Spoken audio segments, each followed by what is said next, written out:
Welcome to Sinful's Horror Stories. Get comfortable, sit back, and relax. Stay sinful. Story number 1. This happened a few years ago when I was 7 or 8. My family went to the movies very late in the day. We were watching Star Wars or Jurassic World. Anyway, we went home with our leftover candy and soda, talking about our favorite characters and scenes. It was dark outside when we got home. We got inside and our big giant schnauzer dog was all riled up. This was really strange because she's usually a big teddy bear and doesn't get mean. We walk into the kitchen and the window looks like it was forced open. Cups on the counter were knocked over.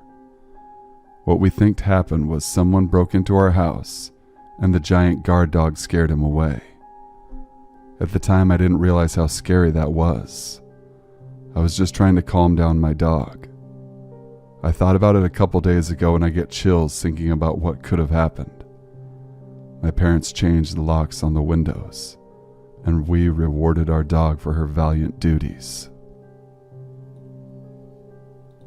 Story number 2. Around 2012, I lived with my parents for a year, in my early 20s. In the summer, they would go away to their summer home on the weekends.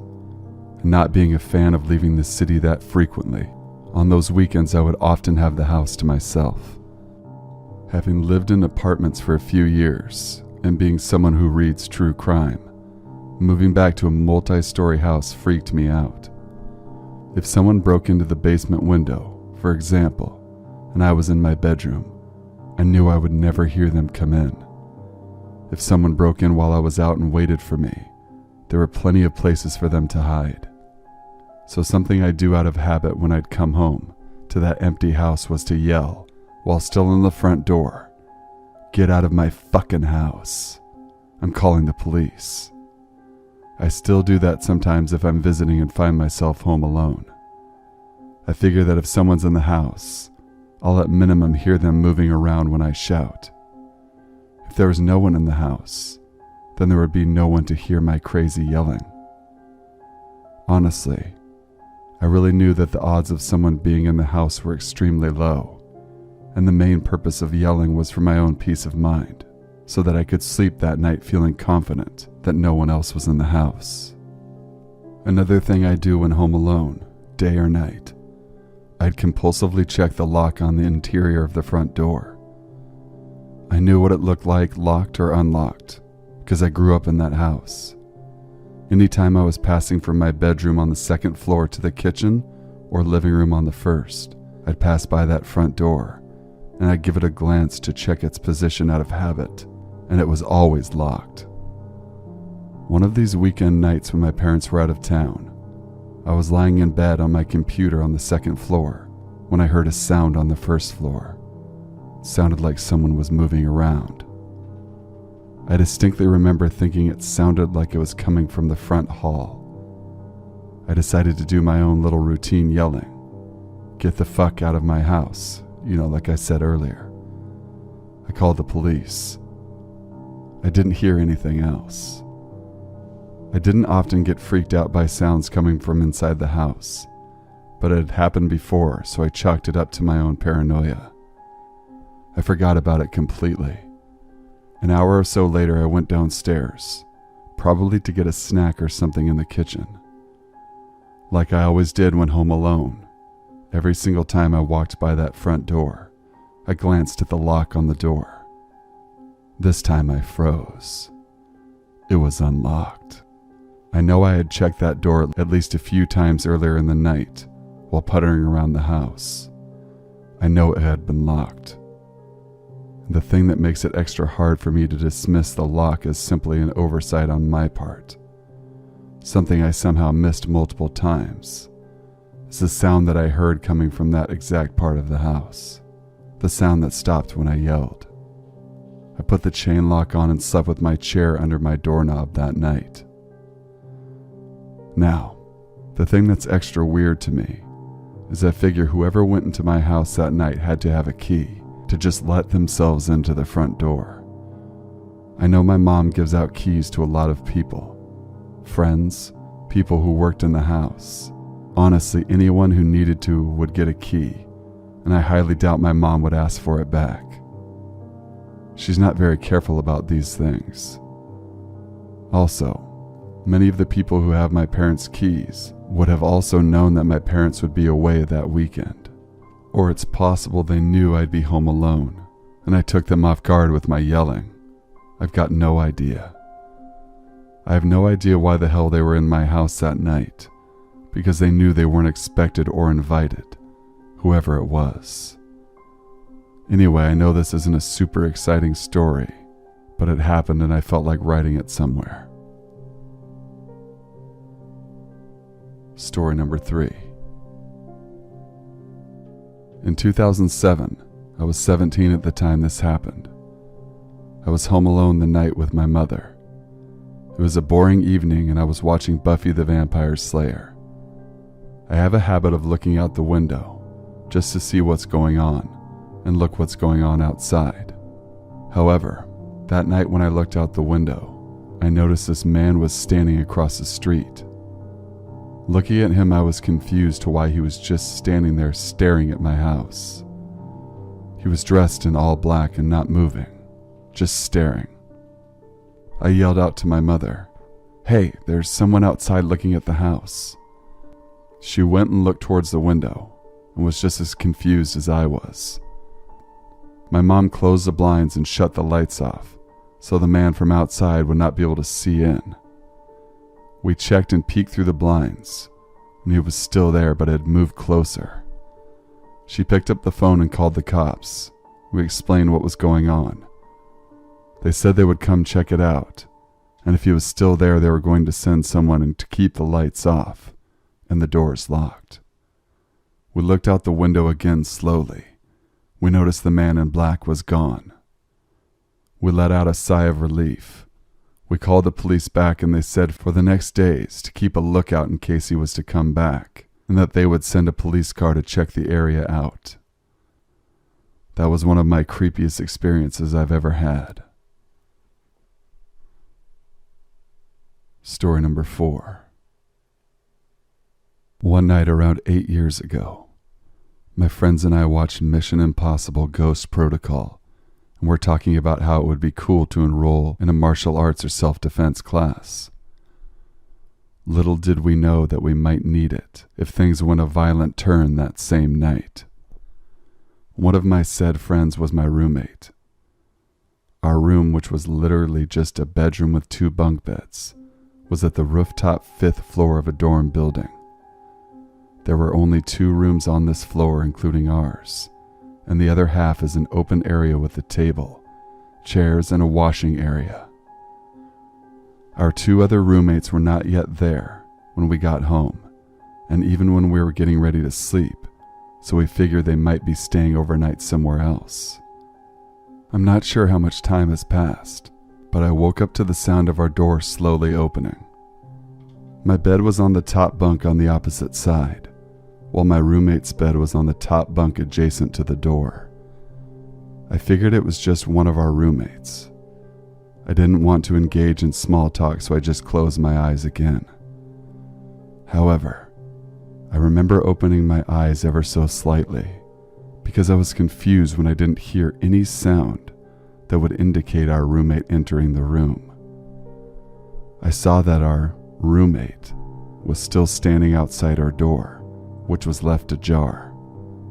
From my position, I couldn't see the upper half of her body because the other bunk was blocking the view.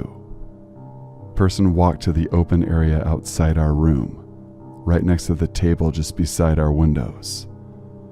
I still wasn't alarmed at this point because we would sometimes hang out there before going into our rooms. I closed my eyes and tried to go back to sleep. My alarm bells finally went off when I could feel the light, which I guessed was from a phone's flashlight, shining on my face. My instinct told me to keep my eyes closed, so I just shut my eyes and somehow I fell asleep again. I thought that it was just a bizarre dream, so you could imagine my horror and confusion when I saw the door was left wide open. when I woke up and the other 2 roommates didn't seem to be back during the night.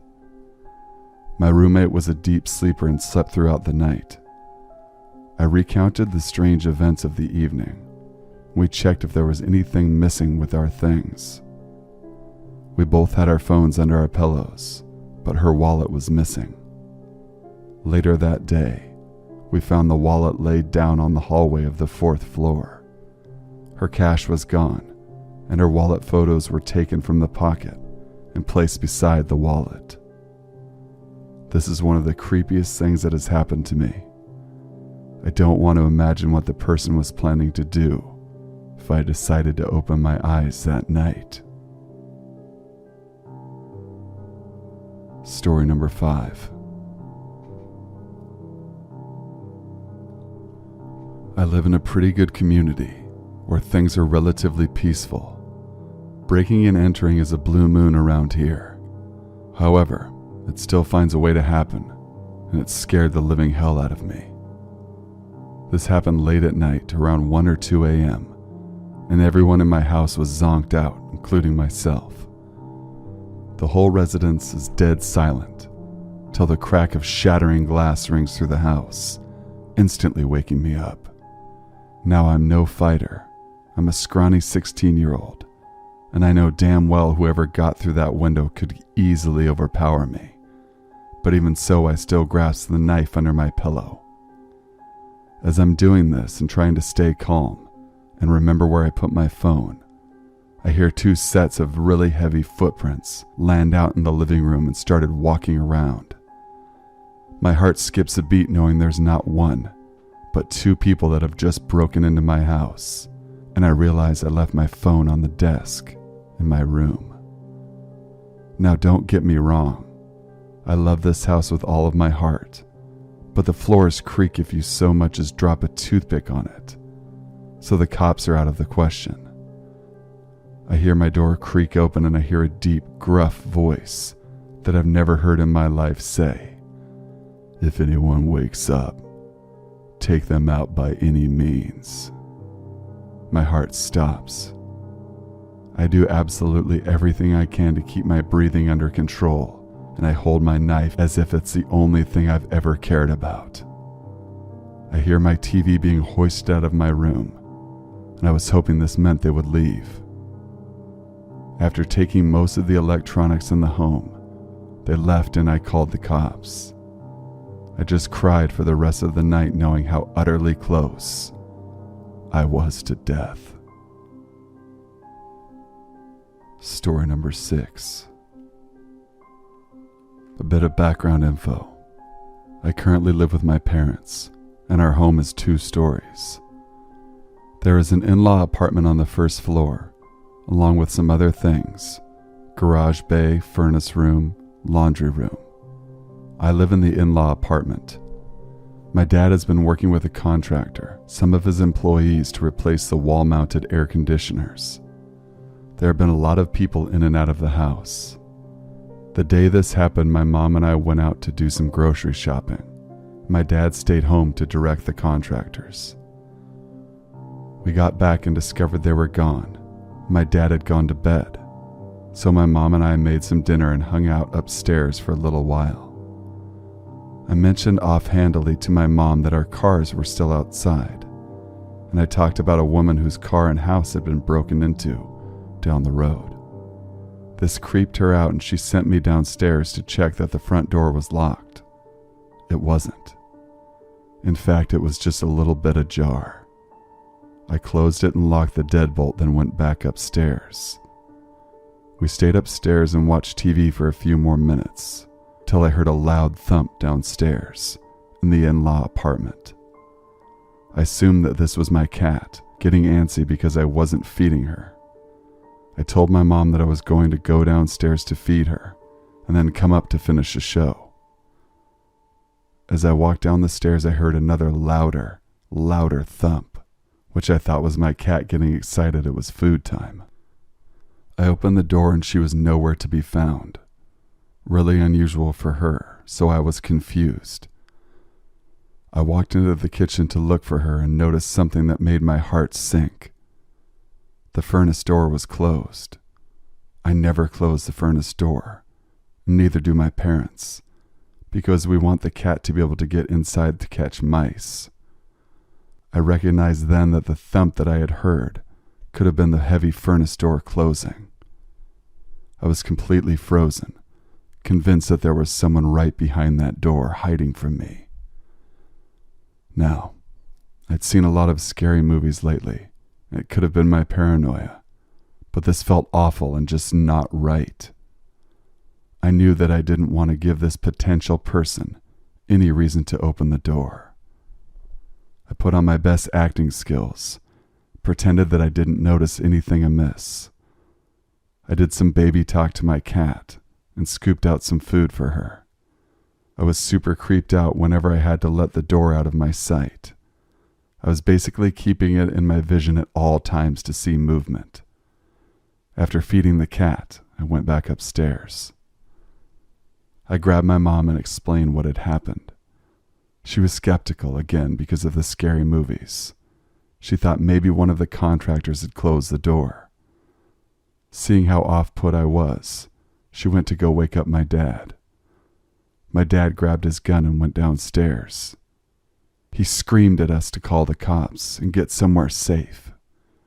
We hid in the bedroom and we called the cops, who showed up and searched the entire house, not finding a soul.